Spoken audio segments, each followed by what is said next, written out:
Hello and welcome to another fun-filled edition of Adam's Music Box. Now, I was talking on this same day about songs that are associated with particular places, songs that become unofficial anthems of a city, a state, a region, country, whatever. Now, what about artists that are associated with a particular place? Well, you could say Snoop Dogg with Long Beach. You could say, the great men of the Chicago blues tradition. Then there are bands who name themselves after places like the band Chicago, again, the band Boston. What are some other ones? I'm sure that there will be others that will come to me throughout the duration of this show.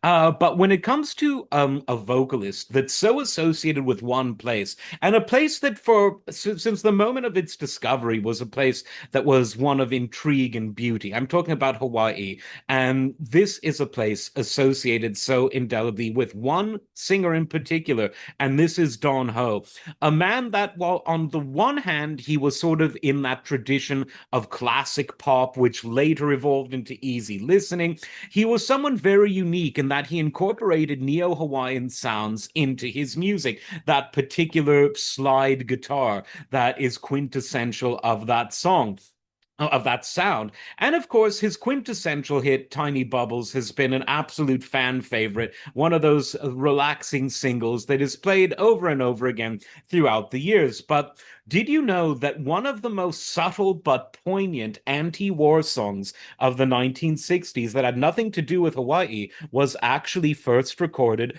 by Don Ho before it became famous in someone else's microphone? And this was, of course, a song by Jimmy Webb, my favorite songwriter of not only that era, but one of my favorite songwriters of all time. And this was the anti-war song Galveston. The song tells a story about a man in Vietnam, in the jungles of Vietnam during that war, dreaming of the girl he left behind at home in Galveston, Texas.